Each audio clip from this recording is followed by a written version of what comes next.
Bien, ¿qué tal? ¿Cómo están todos ustedes? Hemos llegado el día de hoy hasta las instalaciones de acá del Congreso de la República. Nos encontramos en la oficina del doctor César Delgado Gembes, a quien hoy día ha tenido bien recibirnos en este lugar pues tan acogedor y tan lleno de arte. Está muy bien ambientado para hacer una entrevista. Bueno, más que una entrevista, quizás es una conversación que queremos tener con usted. Queremos conocer acerca de su obra literaria, que digamos que no es de repente tan estudiada, por así decirlo, tan difundida como sí lo es el ámbito de derecho, de los estudios que usted ha realizado, ¿no? Para eso agradecerle y pues sus palabras de repente de bienvenida, ¿no? Para el público que nos va a ver.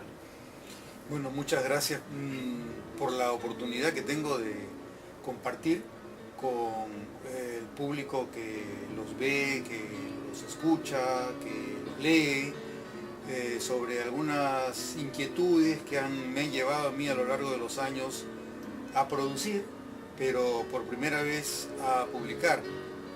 Me siento en realidad en un ambiente que me resulta ajeno, porque yo nunca he cultivado las relaciones con un público, con un entorno que se haya dedicado ni a la literatura, ni a la pintura, ni a las artes en general, excepto por amigos buenos que puedo contar con los dedos de la mano, con los que he generado una corriente de afecto.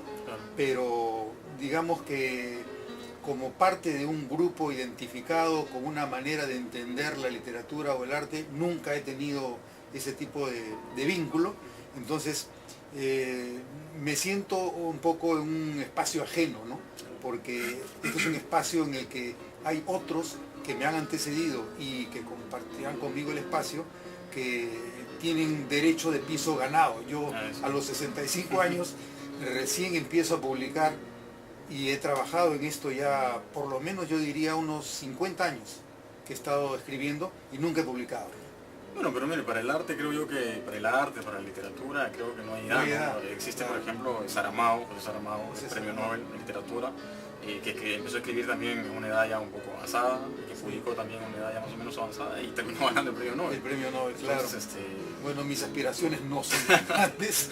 Además, como te habrás dado cuenta por el texto que he publicado, mi poesía no es muy fácil de leer. Así es. Tiene un uso bastante fuerte de hiperbatons y de giros sintácticos que hacen que mi texto sea más un reto que una invitación muy pródiga para que se compartan los espacios, precisamente porque a mí también me ha resultado muy difícil comprender los problemas en los que me encuentro. Claro, mire, el libro de que habla el doctor es este que tenemos acá, si se ve ahí el libro, se llama Trogo, el retorno de Job a un Dios inmundo. Este libro que recién ha publicado en enero de este año y que pues es un libro de poesía, cual, como usted menciona, es muy difícil de leerlo, más que todo porque su contenido es bastante filosófico, entonces para personas que de repente no tienen muchas lecturas filosóficas, les va a ser mucho más difícil entenderlo. Yo he encontrado muchos temas filosóficos, una angustia filosófica casi existencial en el libro, que me lleva pues a pensar en una serie de cosas, pero que no le encuentro todavía, digamos, el camino en sí, el objetivo, digamos, a qué ha querido apuntar usted con esta obra. ¿Cuál ha sido de repente su objetivo? Aunque no sé si en el arte, si en la poesía tenga objetivos, ¿no? Pero ¿cuál ha sido, digamos, la idea principal en desarrollar el libro y en ponerle el título de repente también? La pregunta que tú me haces es una pregunta típicamente racional, porque me hablas de ideas o de objetivos. Pero ¿qué pasa, me pregunto yo, qué pasa si quienes escribimos obedecemos más a una necesidad, a un impulso que tú no puedes resistir? Ya, claro. En mi caso, yo me he dejado llevar en general por estas tentaciones que me han alienado de la racionalidad en la que me desempeño regularmente, Claro. para dejar que lo que viene a mí como un sentimiento me utilice a mí para expresarse. Yo considero que hay cosas que te llegan, a las que les tienes que ser fiel, tienes que escucharlas y tratar de traducirlas para ponerlas en un lenguaje. Entonces, lo que he venido sintiendo nunca me ha resultado muy claro, porque precisamente creo que nuestra existencia, nuestra vida, no es lo clara que parece a las luces de lo que te transmiten los medios de comunicación, o mucha gente que con mucha facilidad asume que conoce lo que no sabes, o que entiendes lo que no puede aún ser comprendido. Entonces, en muchos casos es la vanidad o la soberbia la que te lleva a creer que tú tienes algo que decir, que en realidad dices más por hábito o por una cuestión pragmática que por una auténtica capacidad de haber entendido. Claro. Ese es el problema, ¿no? Entonces, si tú me dices cuál era el objetivo, cuál es la idea, yo tendría que haberle preguntado a los pensamientos que me tomaron cuáles fueron sus ideas para llevarme a donde me llevaron, porque he podido no tener ninguna idea, he podido no tener ningún sentimiento, he podido permanecer impasible, cerrado, dejando que no me afecte, ni me dañe, ni me fragilice, ni me vulnere todo lo que he dejado que mi ser padezca para poder traducir en palabras. Ya a mí es una respuesta bastante, ¿qué le digo? De acuerdo con lo que usted escribe, muy afín a lo que usted escribe en su poesía. Sin embargo, yo entiendo que el arte obviamente no tiene, digamos, una especie de definición concreta, pero de repente el lenguaje, la expresión, lo que usted aplica en la poesía no es una expresión, es un lenguaje. De repente el lenguaje se transmite las ideas y los pensamientos. No vendría a ser también de repente el lenguaje como un canal que obviamente no es el mismo que utilizamos común y corrientemente todos, sino que es un lenguaje poético, es un lenguaje de repente bastante, no sé si trabajado en el sentido de que si uno lo piensa demasiado para decirlo. Yo siento que a usted le fluye todo en este libro, o sea, lo dicen las palabras, a pesar de que encuentro aquí palabras muy rebuscadas, un lenguaje bastante culto, no es un lenguaje muy sencillo. Lo que quiero preguntarle es si no le cuesta a usted decir eso. Yo siento que no, al menos, no lo sé. O sea, si no le cuesta a usted expresar esos pensamientos, esas ideas, esas emociones, todo lo que involucra escribir poesía, si no le cuesta o si lo hace pues, de una manera muy fácil, ¿no? Mira, yo te respondería de esta manera. Más trabajo me ha costado a mí empezar el proceso de publicación del libro desde febrero del año 2017 hasta enero del año 2018. O sea que se ha demorado un año para publicar el libro. Un año me demoró para publicarlo, pero para escribirlo, el libro me ha tomado un mes. Yo empecé a escribirlo el día 1 de enero del año 2017 y lo terminé de escribir el día 1 de febrero del año 2017. En un mes lo escribí, pero como te digo, no es mi mérito, claro. No es mi mérito, es cuestión de que a lo largo de los años, tu hábito de expresar algo que tú sientes va viniéndote a ti, va viniéndote. Entonces, el lenguaje al que tú estás habituado te deja hablar. Exacto. Entonces, probablemente algunas cosas sean muy complicadas, pero es resultado de una sintaxis que ha sido parte de mi vida. O sea, yo puedo pensar con dificultad y la dificultad del pensar se traduce en la dificultad del escribir. No sé, como te digo yo, si tú me preguntas a mí qué digo en la página tal o en el poema tal, no me puedo acordar, claro. No me puedo acordar para nada, pero lo que sí te puedo decir es por qué lleva el título, ¿no? Trovo es porque el que trova es el que está buscando de comunicar o de decir algo que ha descubierto. Por eso comparte, por eso trovas, por eso cantas. Pero a la vez el subtítulo también es muy elocuente, porque es el retorno de Job a un Dios sin mundo. Entonces hay una pregunta ahí sobre el sentido que tiene para quienes creen y para quienes no creen el que vivamos y no podamos saber qué hay después de la muerte. Y en el proceso tú te interrogas y también le interrogas a quien se supone debiera darte una respuesta, que es el Creador. Le hablas y Él no te responde. Entonces la pregunta que yo me hice en algún momento es, ¿será que acaso este Dios que se cansó del mundo se quedó sin mundo, porque el mundo le resulta totalmente ajeno, entonces estamos olvidados para siempre del mundo y por lo tanto Dios nos abandonó también para siempre a nosotros. Esa es una pregunta que a la larga no se puede hacer uno, a menos que en el fondo tú reconozcas también que hay una respuesta más allá de la sola razón humana. Y por eso es que te interrogas sobre la existencia de Dios. Claro. Yo digo, es un Dios sin mundo, pero no dejo de reconocer que existe un Dios, aunque sea sin mundo. Del poema Trovo, el retorno de Job a un Dios sin mundo, el capítulo Reducido al escondite. Reducido al escondite, donde ningún Dios de verte se interesa, te fuiste envuelto en alas de livianas nubes y silencio. Qué nocturna viene la vida sin desdoblarse, esta tarde aún clara que despedaza la carne sin remedio. Ese es un fragmento que tiene que ver con, digamos, el núcleo en el que tú te enfrentas a la pregunta de si es posible que teniendo la vida como un don, cabe que tú renuncies a ese don negando la vida que tienes. Y que lo hagas en medio de una experiencia en la que cultivas la belleza. Es el episodio, ese fragmento que tú has leído, es parte del episodio en el que se constata que un muchacho a quien se le hace homenaje con este libro, no pudo resistir más y tomó su propia vida.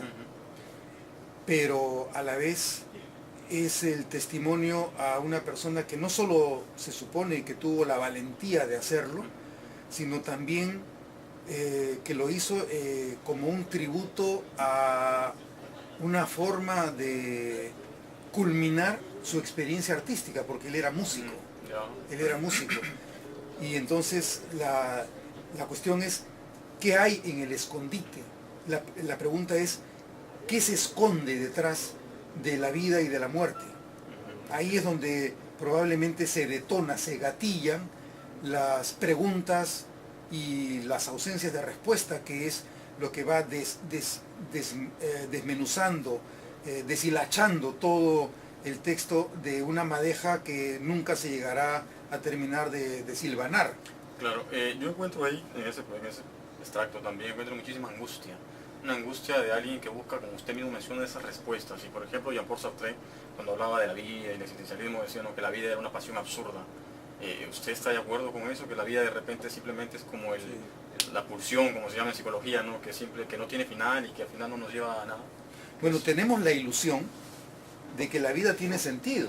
Esa es nuestra ilusión. La pregunta es... No, es una falsa esperanza de repente. Una ilusión, o sea, algo bueno. Pero mira, yo no sé si es que finalmente la vida sea más que una ilusión que se va realizando. En algunos casos las ilusiones se concretan, en otros casos las ilusiones son inacibles, se te escapan, permanecen intactas, pero tú las mantienes porque te dan vida, o sea, te permiten seguir teniendo un deseo por algo. Entonces, ¿qué cosa es la vida si no es más que solo una ilusión? Sartre decía que ahí está el absurdo, o sea, no hay nada detrás de la vida parece no tener sentido, la vida es incoherente, lo que tú crees saber no lo sabes y te mueres sin haber sabido que no lo sabías. Ahí está el absurdo. Ese es el absurdo. Entonces, el temor surge, la angustia surge cuando comienzas a levantar la alfombra y te das cuenta que la suciedad está debajo. ¿Y por qué es que esas ilusiones que te dan la vida también son las ilusiones que carecen del suficiente fundamento como para que tú tengas certezas de que algo vas a conseguir o de que algo te va a llegar? ¿Por qué el Dios sin mundo? ¿Por qué no el mundo sin Dios? Porque el más común del pensamiento sería pues que el mundo en realidad está sin Dios y que el ser humano siempre está en la búsqueda de Dios, pero que nunca obtiene respuesta y tal vez nunca la obtenga, ¿no? Pero ¿por qué en este caso Dios es como un lugar o como un personaje tangible que se ha quedado sin ese mundo que de repente es su creación, pero que ese mundo de repente lo ha olvidado Sí, el subtítulo de este texto, de este libro, es El retorno de Job a un Dios sin mundo. ¿Y por qué Job también? ¿Por qué específicamente el personaje de Job? Job es el personaje típico de la paciencia, de la tenacidad, de la fidelidad. Pero la gran diferencia entre ese Job del Antiguo Testamento y el Job que es el hombre puesto a prueba en pleno siglo XXI, es un Job que apela a Dios, y a diferencia del Dios del Antiguo Testamento, este Dios no le responde. Entonces Job se encoleriza porque este Dios, en quien están las respuestas a las más grandes preguntas, no atiende su reclamo. Job, enojado con esta falta de respuesta de quien se niega a dársela, teniendo el poder de hacerlo si así lo quiere, Job lo castiga y le dice: te quedaste sin mundo, te quité tu mundo, yo ya no soy parte de ese mundo. Pero en el fondo, como en la experiencia de Job en el Antiguo Testamento, Job no puede hacer eso tampoco. Claro. Entonces es una figura retórica, que Dios está sin mundo, porque es un Dios que no nos responde como quisiéramos que lo hiciera en el lenguaje humano. Entonces este Dios que no nos responde y que se queda sin mundo, es un Dios que figurativamente nos está dejando estas preguntas para que sigamos preocupándonos por las respuestas y para que nuestra vida tenga tanto sentido como la ausencia de respuestas que nos da Dios. En eso está la libertad humana. Y dígame, ¿tiene por ahí de repente algo que ver, no lo sé, con el pensamiento de Nietzsche? Nietzsche, por ejemplo, cuando habla de Dios ha muerto, él dice algo, por ejemplo, que dice, ¿no? Dios ha muerto, nosotros, los asesinos de todos los asesinos, lo hemos matado, dice. Pero ella habla pues de un Dios que se va. ¿Tiene algo por ahí, alguna relación? Obviamente, claro. Una contraposición podría ser esto. Claro, porque en el caso de Nietzsche, él dice Dios ha muerto porque él cree en el superhombre, es decir, en la persona que es capaz de no hacer lo que los demás hacen y para afirmar su propio proyecto de vida más allá del qué dirán, más allá de lo que la sociedad te inocula para que tú te conviertas en un objeto de ella. Para una que especie de libertad que podría ser. Es la capacidad de afirmar tu propia voluntad para afirmarte más allá de los condicionamientos sociales. Ese es el Dios de Nietzsche. Es decir, la voluntad humana como el nuevo Dios, o sea, el superhombre que es redimido por su humanidad en contra de ese Dios de clichés y de estereotipos, que es al que se le endosa un poder que en realidad en muchos casos se queda como encostrado, se queda encorsetado detrás de prácticas en las que Dios no está. Exacto. Bueno, bastante claro. Yo creo que ha quedado el tema más que todo el título del libro, creo que ha quedado bastante claro, porque es una especie de metáfora, es una especie de una gran metáfora todo el libro, de acuerdo a la explicación que usted ya está dando de repente un poco más clara, usted como autor, es una metáfora en la que pues el mundo en realidad hay un olvido mutuo de repente, creo yo, hay un olvido mutuo, ¿no? Claro. Entre los propios seres humanos también. Claro, y a la vez esa es la venganza de Dios. La venganza de Dios es, si tú me olvidas, yo no te respondo. Yo no te respondo. Bien, doctor, como ya hemos hablado acerca pues, de toda su obra, su pensamiento más que todo en su obra, quería que nos hable un poco de su quehacer literario de sus nacimientos, o sea, de cómo es que, desde más o menos a los cuántos años empezó usted a descubrir que escribía poesía. Mira, de repente tiene que ver con la experiencia que he tenido en el colegio, porque yo no era bueno para nada en el colegio, para muy poco, me jalaban en muchos cursos y poco a poco me fui interesando en otros mundos. En tercero de media, por ejemplo, yo me acuerdo que cogí la biblioteca de mi abuelo y leía en las noches, leía en el día y me dedicaba a leer y me jalaban en los cursos. Todo tercero de media me lo jalé porque me dediqué a leer. Ahí se sembró la semilla. Pero luego en cuarto y quinto de media, en el colegio me di cuenta que en lo que mejor me iba era literatura. Y en quinto de media, en mi época, había diferencias entre los que iban a ciencias y los que iban a letras. Yo opté por letras. Y entre los cursos que más me gustaron estaba el curso que nos dictaba un profesor que se llamaba Lecturas Literarias. Entonces, cuando nos enseñaba, él nos enseñaba con el libro de Augusto Tamayo Vargas, de literatura peruana, que generalmente te lo enseñan en la universidad. A nosotros nos lo enseñaban en el colegio. Entonces fue una educación privilegiada la que recibí, porque leímos muy buenos textos, y ahí fue cuando comencé a soltar la mano por el enamoramiento, que es como uno generalmente empieza. Sí. El amor que no llega, el amor que no alcanza. No correspondido a veces. No correspondido. Entonces, y yo pasaba horas de horas ahí enamorado, después me desenamoraba, me enamoraba de otra chica, me pasaba lo mismo. Entonces, eso fue convirtiéndose en un hábito, porque cuando tú estás en la adolescencia y te enamoras, no dejas de pasar por angustias. Sí. Entonces esa angustia se te va sembrando y después va creciendo. Luego del mero amor romántico viene el amor pasional. Y cuando el amor pasional no es correspondido, sufres horrorosamente. Sí. Entonces eso te desgaja mucho, ¿no? Y eso a veces necesita ser expresado, necesita salir, necesita ser liberado. Sí, que no necesariamente se hace con el alcohol. Exacto. Sino con alguna forma que te permita expandirte para que no se te quede dentro, ¿no? Y eso supongo que habrá sido. Bueno, y doctor, en esos años usted era bastante joven, era un chiquillo, un adolescente. ¿Y qué hizo con esos escritos? ¿Los guardó? ¿Los tiene hasta ahora? Sí, por ahí están los cuadernos. Por ahí están los cuadernos que los guardé con un escudo del colegio, que empecé a escribirlos alrededor de cuarto de medio, o sea, yo tenía 15 años y ahora tengo 65. O sea, van 50 años. He sido infiel, en algunos casos no he mantenido la continuidad, pero siempre los retornos han sido apocalípticos, porque han habido momentos de orgasmos literarios en los que nada me podía detener hasta culminar con una empresa que me desbordaba en realidad. Y dígame, ¿por qué no publicó, digamos, no sé, hace 20, 30 años, por ejemplo? ¿Por qué esperar hasta ahora? Sí. Bueno, primero por inseguridad. O sea, yo no me sentía seguro de lo que yo hacía, porque yo no tenía ningún círculo de amigos en los cuales tú generalmente te fortaleces, porque permites que otros te digan algo, te digan esto está bien, esto está mal. Yo quería y preferí no contaminarme con nadie, claro. Pero a la vez el hecho de que tú prefieras no contaminarte también te pasa la cuenta. Colateral. Claro, entonces yo nunca supe si estaba escribiendo bien o si estaba escribiendo mal. Y por otro lado también tuve algún tipo de preocupaciones de tipo ético. O sea, yo dije, finalmente, ¿cuál es el valor que tiene escribir? Tú escribes para que otros te lean.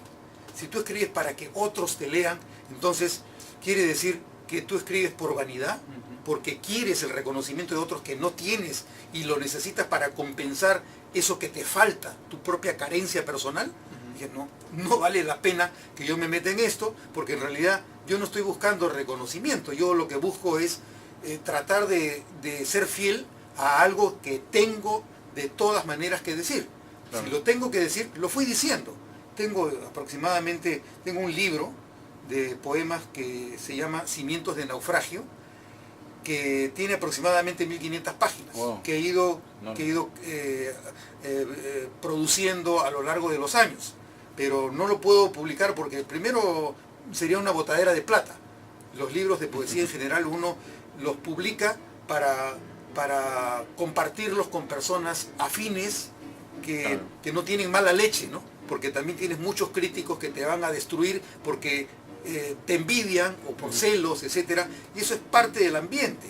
Sí, me he hecho recordar, hace poco conversaba con un amigo y me contaba la historia de un amigo escritor, que no voy a decir su nombre para que no, que por ejemplo él le presentó su escrito a un poeta que era reconocido acá en el Perú, y el poeta le dijo, ¿sabes qué? Dedícate a otra cosa, ¿no? Esto no va contigo. Claro. Entonces el tipo era muy joven, se deprimió, se cerró y nunca más volvió a escribir hasta que recién ha publicado nuevamente un libro, ha publicado recién su primer libro. Pero ya han pasado como 50 años. Para hacerlo debe haber vencido también 50 traumas, años ¿no? después, imagínense. O sea. Sí. En mi caso yo recuerdo que cuando estaba en la universidad me aventuré a llevar algunos cursos de literatura y me salí corriendo, entre otras cosas porque llegué a un taller literario y me masacró el profesor, me masacró. Entonces dije, pucha, esto no es lo mío, pues, ¿no? Pero aún así torpemente yo seguía escribiendo sin darle la razón al profesor. Me decía que mi escritura era ripiosa. Fíjate, eso estoy hablándote más o menos cuando yo tenía alrededor de 20 años. Ya. Pero posteriormente, con ocasión de la publicación de este libro, me pasó otra experiencia muy parecida, que buscando quien lo leyera para ver si le parecía que era digno de publicación o no, me tropecé con una profesora de literatura que también es poeta, Mira. que me dijo que no le veía mayor mérito literario a mi trabajo. Ah, mire. Sí, son cosas. Entonces, Ya. bueno, yo terco, preferí no darle la razón y me aventuré sin buscar reconocimiento, simplemente para ser fiel a esa voz que quiere que yo hable por ella. Claro, yo creo que ahí sí acertó, y espero que si publica un segundo libro también lo haga, ¿no? Porque yo creo que el arte más que todo, y la poesía más que todo, es muy íntima, es muy personal, es muy única. Entonces, si alguien va a leer lo que yo hago y me va a recomendar algo, lo va a ver de su propia perspectiva, de su propia visión, de su propia forma, de repente inclusive de ver el arte, que no va a congeniar con la mía. Entonces yo creo que ha hecho muy bien pues en publicar ese libro y no hacerle caso, ¿no? Bueno, yo no he creído mucho en los estereotipos y finalmente lo hago porque con eso trato de ser genuino, trato de ser auténtico conmigo mismo y de escribir algo que me ha llegado a mí al alma, nada más. Claro que sí. Mire, usted ha respondido casi ya la pregunta que le quería hacer, pero quería igual no dejar de preguntarle esto del por qué en sí de repente no se inmiscuyó en los ambientes literarios, en los círculos literarios de acá de Lima, para de repente ir conociendo un poco más, ir de repente teniendo más ese roce con los escritores, con los poetas, para de repente aprender algo de ellos, ¿no? ¿Por qué no lo hizo? Esa pregunta es para ser respondida en un diván psicoanalítico, porque tiene que ver mucho con mi propia timidez, mis inseguridades, como te comenté hace un momento, también mi temor a la crítica. Ahora ya no me importa, como estoy en la edad de la paloma, me importa muy poco lo que puedan decir. Entonces, finalmente eso creo que puede ser. Bueno, Charles Darwin, por ejemplo, guardó su obra 20 años y la publicó y después fue todo, obviamente no era poesía, ¿no? Sí. Bueno, yo te agradezco por el augurio y la comparación que has hecho ya varias veces, pero para mí tu conversación me ha resultado muy enriquecedora porque hay buena leche. Es que mire, yo encuentro en su libro, por ejemplo, algo que lo caracteriza, en primer lugar es el lenguaje, la característica del lenguaje. Yo de todos los libros de poesía que he leído hasta ahora, de los nuevos, ¿no? Los libros que están publicando ahora los escritores, algunos poetas, encuentro un lenguaje muy distinto, muy singular en su obra. Un lenguaje que es más parecido, por ejemplo, a los aforismos, lo que hacía Heráclito, por ejemplo, esta especie de aforismos, los oxímoron, que hacían esta especie de estos juegos retóricos, estas sintaxis muy extrañas, que no la veo así nomás en ningún libro. Entonces, me parece que ahí está pues la riqueza literaria, más allá de, obviamente, de los poemas, de los versos, lo que es el arte, ¿no? Eso es lo que encuentro. En realidad, probablemente eso sea parte de la naturaleza de los problemas con los que uno se enfrenta, porque son tropiezos que le ponen a la mente del lector. Cuando tú le hablas al lector en su propio lenguaje, descuida mucho la profundidad de los temas que tú estás abordando. Me imagino que será parte de eso. Es una dificultad técnica que exige del lector mayor atención si es que tiene la voluntad de leer poesía. Claro. Y eso es lo más difícil. Exacto. Lo que no existe es la voluntad, la disposición para leer poesía. Yo he preguntado a veces, en conversaciones más que todo, de por qué no se lee poesía. Algunos me dicen, por ejemplo, que porque la poesía es difícil de entender. Porque como le decía, y de repente en eso en parte haya razón, porque la poesía es muy íntima, muy personal, ¿no? Muy intimista. Inclusive a veces los recitales de poesía, cuando los poetas se presentan y leen, la gente a veces como que se aburre porque de repente no comprende. Entonces la poesía pues va a ser un arte que siempre va a estar de repente un poco rezagado. No sé qué opina usted de eso. ¿Está bien que esté así? ¿Qué le parece que la poesía de repente no sea tan comercial como si lo son otras como es la narrativa, por ejemplo? Mira, yo no podría dar una receta de lo que debe ser la poesía. Lo que yo te puedo decir es lo que para mí es. Claro. Para mí la poesía es una experiencia que puede ser irrepetible para cualquier otra persona. El estar en los círculos puede ayudarte.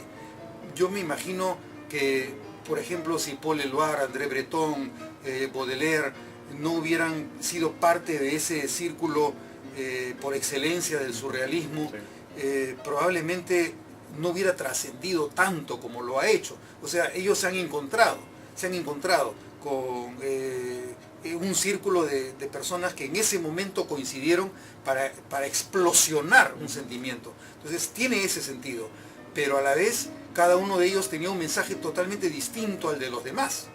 Entonces, claro, para mí la poesía no tiene por qué ser un fenómeno comercial. Para quienes la poesía es un fenómeno comercial, probablemente se agote como un objeto de consumo y morirá. Exacto, exactamente. Y dígame, el libro que dice que tiene proyectos, ¿usted lo va a publicar este año o...? ¿El de 1500 páginas? No, o sea, me dijo que no, sí. Bueno, mira, el que sigue se llama Elegías de asfixia en la fantasía. Elegías de asfixia en la fantasía.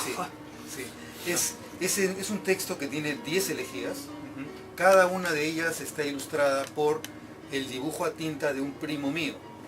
En este caso, la ilustración ha quedado por cuenta de Giuseppe Mendiola, la carátula, y también en la contratapa aparece un retrato que me hizo Giuseppe Mendiola, que es un amigo que la verdad con que he encontrado un compañero en esta ruta de entendimiento del arte. Claro.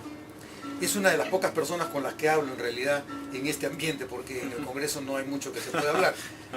Pero el otro libro, Elegías de asfixia en la fantasía, son 10 elegías que están acompañadas de 10 dibujos de un primo mío que hace dibujos surrealistas.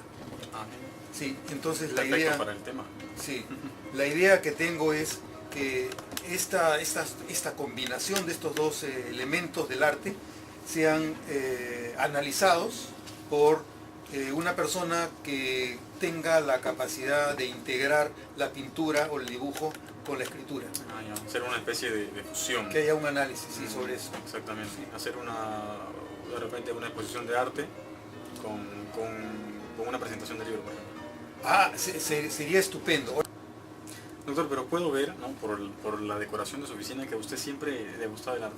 O sea, que no es, digamos, que la poesía, no solamente lo que usted escribe, sino que también tiene una especie de atracción por el arte muy genuina. ¿Es cierto eso? Sí, creo que sí, pero en realidad recién la he venido a descubrir recientemente. Esto ha sido, digamos, una explosión que ha ido viniendo poco a poco en los últimos años. Se ha ido madurando, podría decirse, ¿no? No solamente el gusto por la pintura, la música. Yo era negado para la música cuando estaba en el colegio, y en la universidad me interesé muy poco por la música, pero progresivamente me he involucrado más con la música clásica, y no solo con la música clásica. En los estudios de sociología que hice me involucré mucho en el estudio de la música alternativa, el punk, claro, el metal, incluso he publicado estudios sobre el rock punk peruano.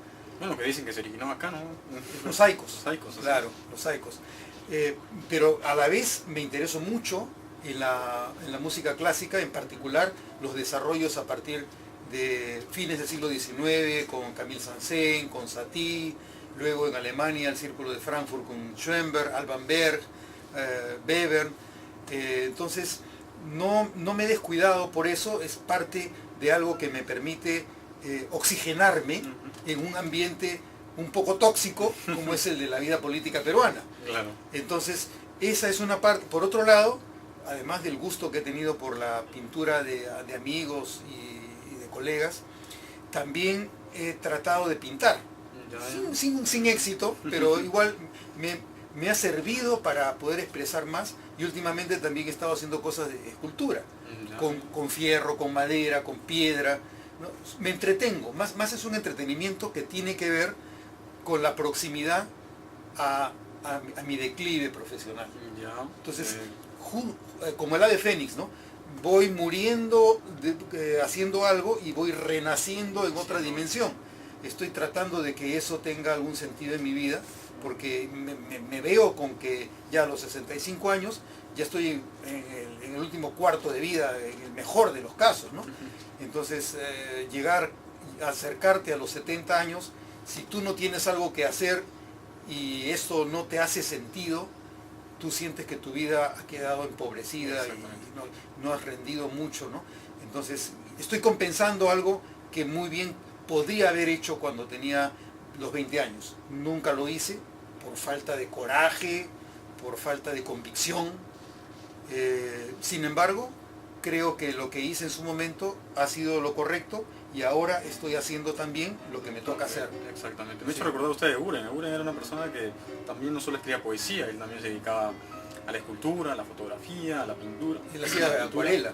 Exactamente. O sea, el tipo también era bastante multifacético, ¿no? Y mire, y a pesar de ello murió a veces un poco olvidada en la literatura peruana, pero es otro tema. En su momento. En realidad, para mí, Guren y Martín Adán son de los poetas. Precisamente a eso iba, disculpe, más o menos dentro de la literatura peruana, ¿cuáles son esos escritores a los que usted de repente más predilección les tiene? Bueno, voy a empezar por los que menos le tengo, que es en realidad con lo que muchas veces me han hecho alguna referencia. Yo no tengo nada que ver con Vallejo. Ya. No tengo nada que ver con... Precisamente porque en muchos casos cuando he escrito algo y alguien de casualidad me ha hecho un comentario y me dice, oye, tu poesía es muy vallejiana. Es que hoy en día estamos tan envueltos de Vallejo dentro de la poesía que cualquier cosa que parezca sentimental o que parezca de repente dolorosa, angustiosa, ya lo relacionan con Vallejo. Entonces, un poco hay que liberarse de eso, ¿no? Para mí en realidad mi gusto por la poesía más va por el lado de Guren, con el cual tampoco tengo ninguna semejanza, porque él vivía mucho en un mundo de hadas, ¿no? Simbólico. De fantasmas. Yo no puedo producir ese tipo de poesía, más bien mi poesía podría ser algo más conceptual, tipo la de Martín Adán, estando a leguas de distancia, por supuesto, de la genialidad de Martín Adán, ¿no? Pero esas son las vetas de la producción poética peruana con las que yo mayor afinidad he tenido, que es imposible que diga que no leo poesía obviamente, y me entretiene muchísimo más leer poesía que leer prosa. Bien, doctor, de verdad que agradecerle por habernos permitido hacer esta entrevista con usted, esta conversación, augurarle lo mejor que se venga, ¿no? en sus próximos libros, y esperamos y los invitamos a ustedes que bueno, ya estaremos informando próximamente la presentación de este libro, vamos a informar el lugar, la fecha exacta donde va a ser para que puedan asistir y disfrutar de esta poesía que de verdad que está llena de un lenguaje totalmente diferente al que van a encontrar en otro libro de poesía. Gracias, doctor. Muchas gracias. Gracias, Ángel.